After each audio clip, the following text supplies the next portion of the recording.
What's up, everybody, and happy Thursday to you. I hope the freight is flowing. Maybe the cigars are smoking and you are having a phenomenal week out there. I'm Trey Griggs, founder and CEO of Beta Consulting Group, and we're excited that you're here for episode 220 of Standing Out. Now, listen, before we bring our guest on today is a special day. First of all, it's opening day. If you're a Major League Baseball fan, enjoy that. My St. Louis Cardinals are playing at home today. Super excited about that. And so if you're a baseball fan, enjoy your team on opening day today. Also, want to let you guys know that it is a special day for one of our team members here at Beta Consulting Group, our podcast director, who's right there on the left, Ruth Karika in the brown sweater. She has her birthday today. She's totally embarrassed right now. Her face is probably red somewhere. She didn't want me to do this, but I have to give her a shout out. She is phenomenal at what she does. She makes us shine every show. And so we appreciate her so much for being on the team. If you've been on the show, you know how great Ruth is. She's worked with you before. So Ruth, happy birthday. Thank you so much for what you do for all of us here at Standing Out and Beta Consulting Group. All right. Our next guest is a guy who's been in the industry for a long time in the transportation industry, in the executive role and leadership roles. He's done a lot for the industry, and I'm super excited to have him on the show today. So please welcome to us a consultant from Round Development, who's also been with C.H. Robinson, our good friend, Jim Brown. There he is. Hey, Trey. How are you doing, buddy? Good. How are you doing? I'm doing great, man. It is good to have you on the show finally. We've been planning this for a while, and we finally made it happen, man. So thank you for being on the show. Yeah, thanks for the opportunity. I'm really super excited to be here. And hey, Ruth, through all our conversations, I didn't know it was your birthday. So happy birthday, and the flowers are on the way. I'm not surprised she didn't say that to you. She very much keeps the attention off of herself. She's a total servant.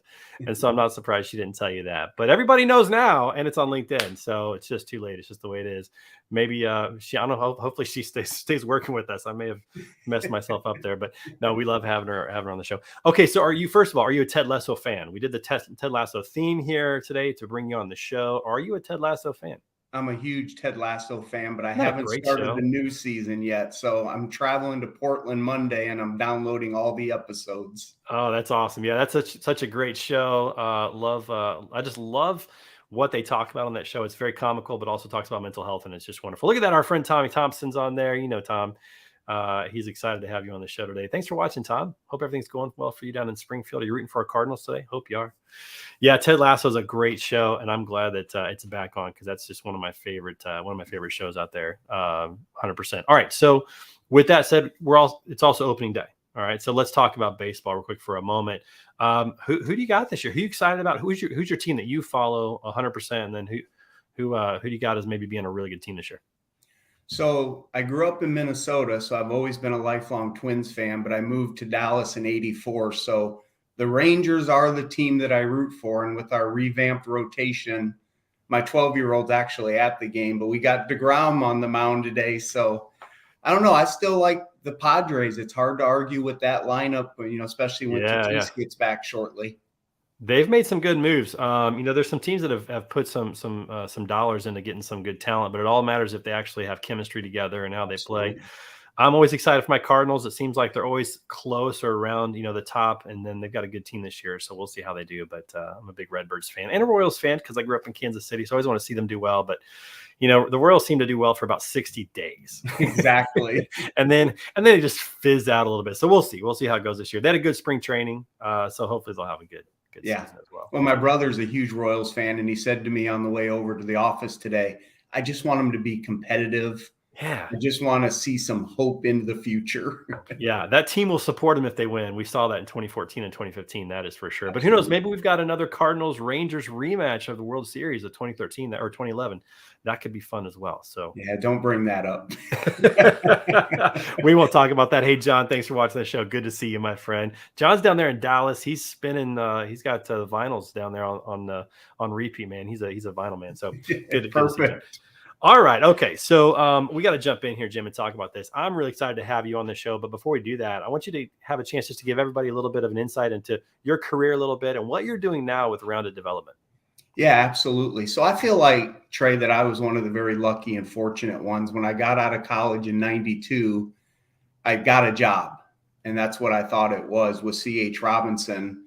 And it turned out to be a career. So I was with C.H. Robinson, third-party logistics company, as everyone on the call probably knows, for 25 years. And I was very lucky to be able to earn the opportunity to do a lot of different things that we can talk more about. But I was a carrier sales rep when I started. I opened up or helped open up our first national account management center. I moved to Chicago in 2005 when we opened up our centralized intermodal office.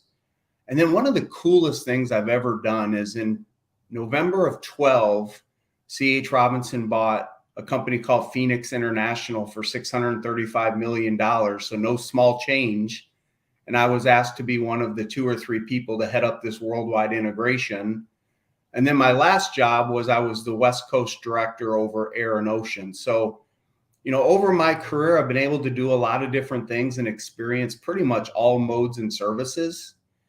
But 5 years ago, I was traveling all the time, and I have 2 beautiful children, my 24-year-old daughter and my 12-year-old son, and I was missing his life. And I think you and I talked a lot about family and how critical that is. And so kind of shocked the world, and I retired, and I started a leadership development and performance management consulting company, which I'm doing now. So incredible family, passion to help people, passion to give back through charity is kind of how I live today. Well, I'm looking forward to digging into all of that, but I have to say, you're not the first person that I've talked to who got their start at C.H. Robinson and had a wonderful career. Our good friend Adam James is in the middle of about a 2-decade career at C.H. Robinson and many others. And companies like that who I think do a good job of helping their people find new opportunities, keep them excited and motivated, learning new things. I just had Zach Jecklin of Echo on, of Echo Global. He's been there for, it's the only job out of college, and he's had a chance to learn new things as well. There's something really powerful, I think, when a company recognizes the potential that somebody has and helps find new places for them to thrive and learn new things. And it sounds like that was your experience at CH. It absolutely was. And, when I'm out talking to companies today, whether they're in logistics or somebody else, it's all about how do we take top talent, develop top talent, mentor top talent, and give them opportunities to be successful in their life and in their careers. And the people that do that, I believe, have the ultimate competitive advantage, because people want to work for people and people want to work for companies that care about them and their futures. So I know we'll talk a lot more about what that means in my world, but I think that is the number one thing that you're hitting on right now when it comes to leadership. Yeah, I couldn't agree more with that. The companies that really take care of their people are often the companies that win the most because their people are loyal, they're engaged, they're excited, they're creative. They want the company to succeed, but because the company wants them to succeed, so it's reciprocated. And I think that's really, really powerful. I think too many companies or leaders are too short-sighted when it comes to that. Yeah. And I'm excited for us to talk about that today and what you're doing, but also some of the things that we're thinking about doing as well that could have a huge impact on that. That's for sure. I've known too many people from companies that have helped them grow that they still speak highly of that company, even if they're not there anymore, because of what that company invested in them, what they did for them. And, that's really powerful. Well, and Adam James is a great example. When I moved to Chicago, he was one of the people I worked with, and he has an amazing talent. And from day one, my discussions with him was, how do I get you out of this branch, even though he was a big part of it, and allow you to broaden your horizons and spread your wings and go do what you want to do. So a lot of leaders hold people back because they're valuable to them versus letting them spread their wings because there's a career ahead of them if we allow that to happen. I think that's a really big thing. Yeah. And I think that, my experience is what you just talked about, where you kind of get held back a little bit. I found that, especially in sales, I think this happens a lot in sales. In sales, if you end up being a pretty good producer, some sales leaders don't want to lose you, so they try to keep you there, and there were multiple times where I would have liked to have done other things or moved into greater capacities of leadership management, but I was a decent producer, and I feel like sometimes that might have actually held me back because a leader may not have wanted to see me move into another direction. And I look back and I think, man, if that is what actually happened, it's a real bummer. Maybe It was just that I wasn't a good leader. I didn't have leadership potential, but I'd like to think maybe I did, and it just didn't happen. And that was frustrating for me. And so I've seen it from that angle, and I've heard it from like your experience and people like you who have said the opposite of, man, I thrived. I got to do different things and learn different things and grow and become a better leader and try new things. And I think that's, that's so cool that you guys had that experience. Yeah, absolutely. All right, so let's talk a little bit about leadership training because I think this is the crux of it. When we look at companies that are doing really well, they're investing in their people intentionally and not just investing in them, like by spending time with them or hanging out with them, but really investing in them to become great leaders. I don't know if you're familiar with Lippert Components. I'll share this with you real quick. So I Lippert am very Components, much so. okay, so $5 billion company based out of Elkhart, Indiana. My friend Jason Lippert is the CEO of that company. And he went on a leadership journey where he started to grow as a leader Mhm. himself and then realized this has to permeate the entire organization. We have to develop leaders. What's amazing about that is that they now have 15, at least the last time I talked to them, they have 15 full-time leadership development coaches on their team, Yeah. on payroll that they pay, that all those people do is go around and develop leaders. What an investment into your people to say, not only is leadership training important, we're actually going to spend a lot of money on people who are just going to develop leaders who are not directly affecting the bottom line. Not directly, indirectly, huge, but not directly, affecting the bottom line. That's an incredible investment. Talk about the power of leadership training within an organization. Well, and I know that organization well, and Miss Selking, and I got a lot of people that worked at Robinson that now work there, and it is a tremendous investment. A lot of the organizations I work with, they're getting bigger, but they haven't had HR departments. They haven't had these people coaches. That's the buzzword now. So, and they don't have the money to invest in a true big time program. But what these people are starting to do well is, number one, before you put together a program, you got to identify the top talent that you want to put through the program, because it's not for everybody. There's some really good people that are good in their roles. So who are the people that we want to put through a program?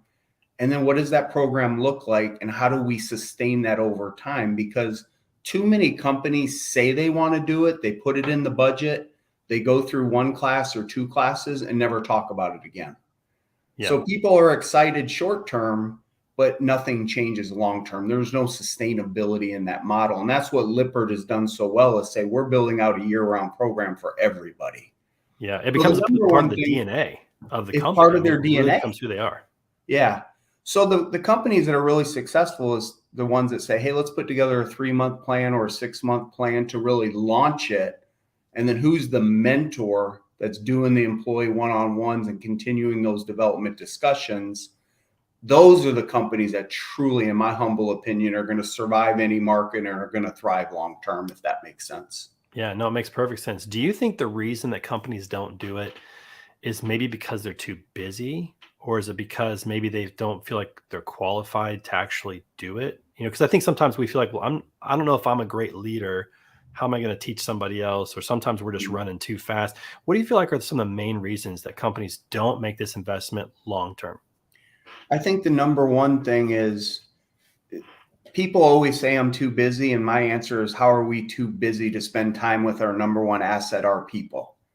But a lot of companies, especially in logistics, the last couple of years have grown so fast, and they are really busy, and they're hiring a lot of young talent, and they just don't have the infrastructure built for that to happen. Number two, a lot of leaders are great operators, but their natural instincts is not putting together training programs and development programs and mentorship programs. And if that's the case, that's okay, as long as your next level leadership can do those things. So a lot of the time I'm spending in putting together programs and making investments in that next level leadership with people where that's more natural. So then they can go develop that talent underneath them. But I think the growth, especially the last couple of years, you grow so fast, you forget about it. And then you hire a lot of young talent, you put them in the role and you forget about it until we come out of the good times, and they're like, holy smokes, these people aren't trained or developed to handle the current market. Yeah, I think you're right. I was reading a book recently that talked about the pitfalls of growing too fast, and we Mm-hmm. tend to celebrate that when companies grow really fast. We tend to celebrate that, but there are so many things that fall by the wayside or get overlooked when you grow too fast. There's something to be said about growing responsibly and Absolutely. making sure that you don't miss out on processes and that organizational structure that helped you get where you are now. Because in the good times, it's easy to grow, but in the bad times, you better have some really good structure in place to make sure people are taken care of. And I think that you just missed that a little bit. And I think to go back to the time aspect of it, I just think we're in too big of a hurry to slow down and make time for these things. Because Yeah. if you're a manager of 10 people and you're going to have one-on-ones on a regular basis with 10 people, then you're going to invest, 10, 20 hours a month in doing that alone. Prep Mhm. time with them, maybe follow up, maybe more than that. And a lot of times people just don't want to slow down and do that. And a lot of times leaders are doers. They're not necessarily coaches or teachers. They tend to be doers. And so Right. I think you got to recognize those issues and work around that to figure out how to really put this in play effectively. Yeah. I mean, they're staying a lot of times, and I was guilty of it too. They're staying in their comfort zone.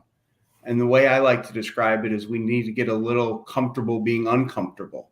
Yeah. And we need to get out of our routine, and we need to get out of what feels very natural and easy for us and start doing the things to build that infrastructure and that talent that's going to take us to the next level responsibly, but we can also sustain it long term. So Yeah. the one-on-ones, I'm a huge proponent of it. It has to happen every month, in my humble opinion. How do we not have time for our people? And if you organize the infrastructure correctly, and if you really zone in on it, and if you do it consistently, I mean, there's not a tremendous amount of prep work or follow-up. It's just an informal discussion to make sure you stay on the same page. Right. Make sure you know how your people are doing, what they want. Did anything change in their Absolutely. life? Do they have any struggles they're going through right now? And I know, from my leadership journey as well, the first part is learning how to lead yourself. And then it's making that time to say, this is really important to spend time with our team and make sure that they feel good about what they're doing as well. So yeah, it just requires you to pause a little bit, to slow down just a little bit Yeah. and make sure these things are in place. But I think it's really, really critical. And one thing that you and I've talked about is the loneliness of being at the top, like CEOs and founders. It's a lonely world because who do you go to when you're struggling? Who do you Yeah. go to when things are tough for you? Or how do you get yourself out of that comfort zone? I think that's why it's so good to have somebody like you who's a coach to push people a little bit out of that comfort zone, get them into that uncomfortable area, because that's where the growth happens.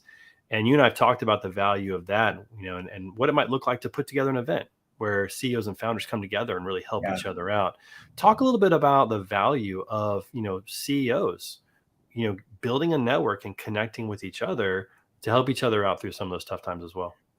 I mean, I think it's critical ultimately. And you talk about the loneliness of leadership.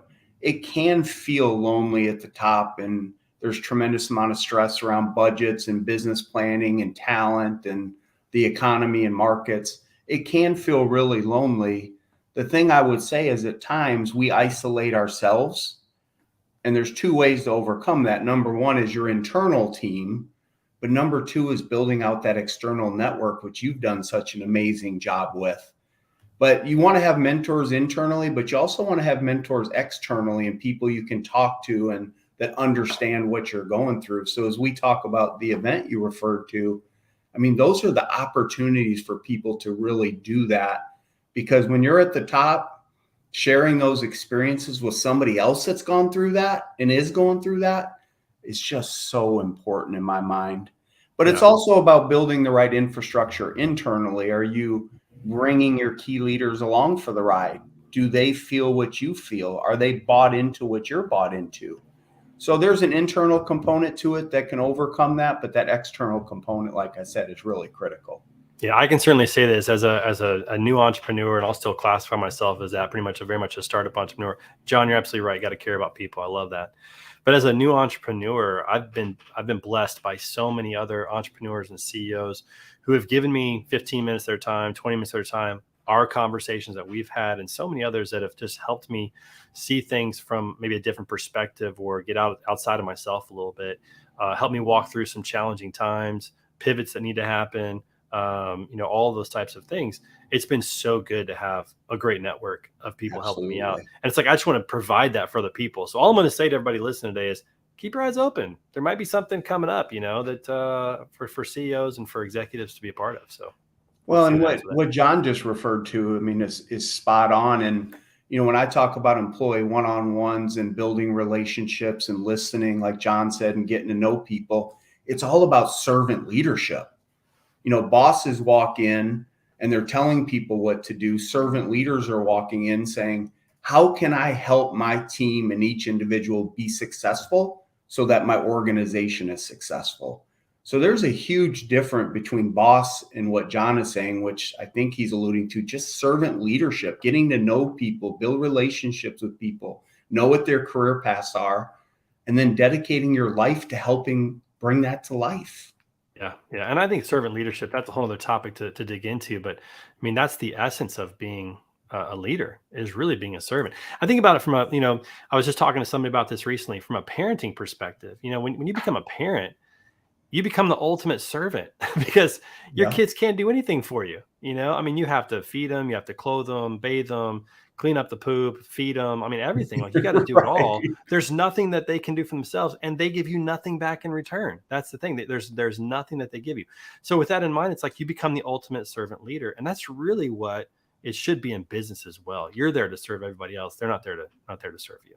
You know what I mean? Yeah, and side by side with that is I think what people truly want is authenticity.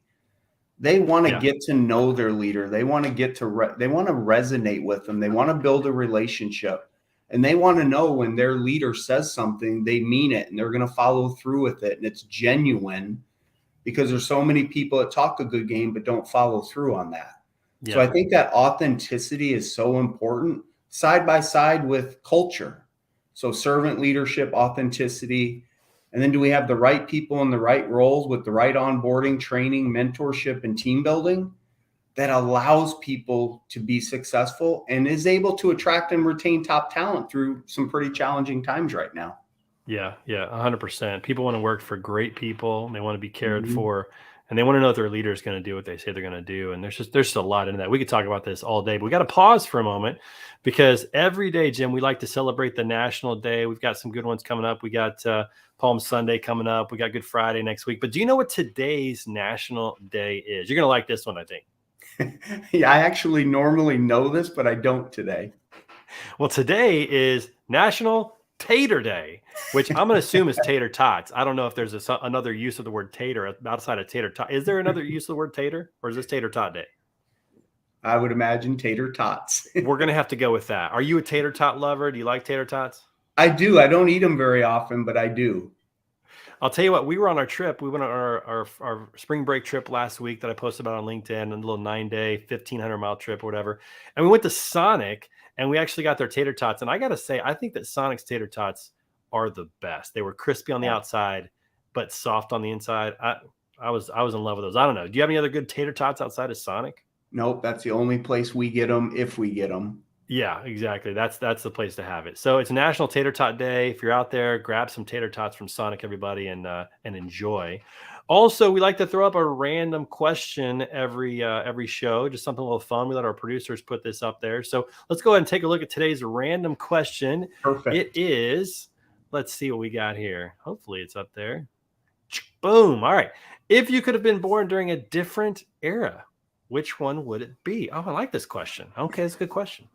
If If I you was could have been, born in a different era, it would have been probably the 30s, 40s, 50s, because I love football. I played football, and I love old school football when they allowed you to hit each other and to be aggressive. And you think about Butkus and all yeah, those great yeah, players, the young bloods, as you probably know. So I yeah. think football's gotten a little soft. So I would go back to the early You days want to of, go back? That's right. Yeah, go back to yeah. those. I'll tell you what, I would pick the same era, but for a different reason. So I would have liked to have been born probably in the 30s or 40s, and I would have liked to have been there because, and I say this looking back. So obviously it's a historic perspective, but I just think it's phenomenal. I don't know if phenomenal is the right word, but the civil rights era and struggle that our Mhm. country went through.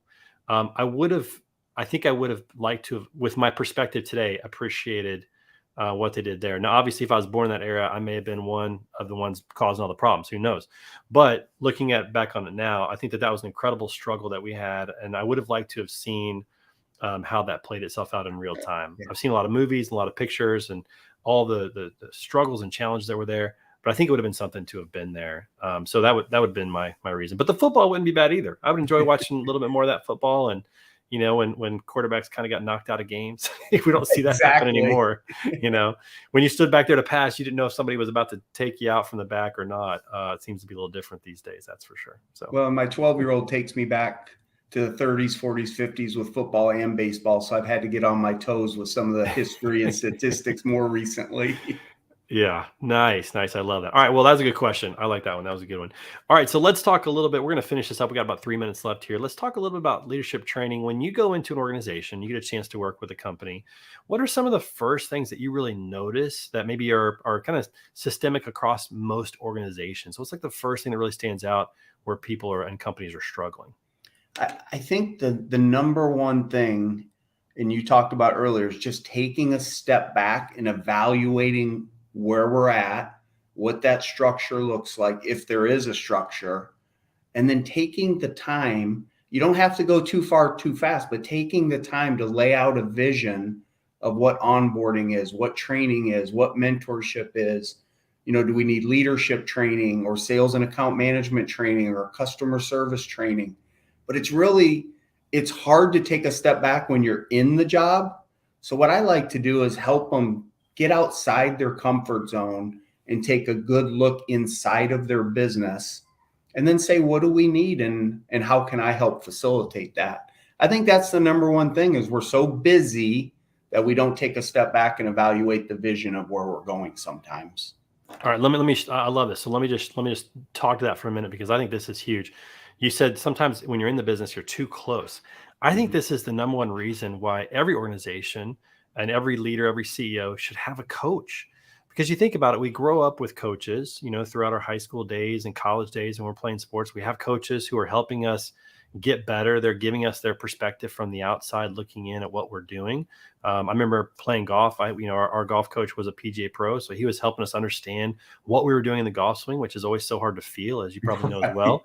And so having coaches is really valuable. But for some reason, when we become adults, we tend to think, we don't need a coach anymore. But I'll tell you what, when Tom Brady has a throwing coach, when Tiger Woods has a swing coach, the best of the best see the value of having a coach. I think that is noticed for the rest of us that we should have a coach as well, somebody who can see it from the outside and give us a different perspective. And so, again, I'm just going to keep pushing that people do that and work with you, especially on the leadership coaching as well. I just think it's so valuable to have that outside perspective. It is. And, whether it's me or there's a lot of great coaches, including you, or sometimes it's just one of your friends or somebody else that's in business. You have them come in, but you got to be open-minded enough to hear a different perspective and hear a different lens. The first time I did it, I brought somebody in. My first reaction was very defensive. Well, you don't know what we're doing. How can you say these things? But if you truly keep an open mind and have good, healthy conflict and discussion, it's amazing what you'll see when you look in from the outside. Yeah, absolutely. And you've got a training coming up on LinkedIn, coming up here shortly in just a couple of weeks, correct? I do a monthly training here in Dallas. This one's on April 13th. So it's a half-day training. And a lot of times that's a kickstart to a larger program within some of the companies I work with. And is that a LinkedIn training that's going to happen as well? No, this one is actually a face-to-face one I do here in Dallas. Oh, it is. Okay. Yeah. Excellent. Because you do some LinkedIn trainings as well, correct? No, I haven't gone down that path yet. Oh, you haven't? Okay. Well, maybe that's the next step for you. You never know. It is. Yeah. And do you have some information on your website about that as well? I do. I have information on the website, but more important, I post all that stuff mainly on LinkedIn about upcoming events. So you can see that type of stuff mostly. Excellent there. Yeah. And we just got the graphic right there up there, which is great. So that's awesome. Well, that'll be a great training as well. And Jim, I got to tell you, it's just so great to have you on the show. I love what you're doing. I love your focus and your approach to all this and how passionate you are about helping CEOs and executives really become better leaders and have that infiltrate throughout the organization. So I hope you'll come back and see us again soon. Absolutely. Thanks for the opportunity. It's been a pleasure to be on your show. Oh, it's great, man. We'll see you soon, Jim. Thanks so much. All right. Take care. Bye. All right, everybody out there, hey, make sure you come back and see us on Thursday. We're going to have on Friday, tomorrow. Tomorrow is Finish Strong Friday. We've got Word on the Street at noon Central. We're going to have a great show with Lucas Shore. And then, of course, next week, Tuesday and Thursday, we'll have some great shows as well. So everybody have a wonderful rest of your day. Have a great Friday tomorrow. Remember, it's Finish Strong Friday. Whatever you do, get after it tomorrow. And we will see you guys on the flip side. Peace out. now.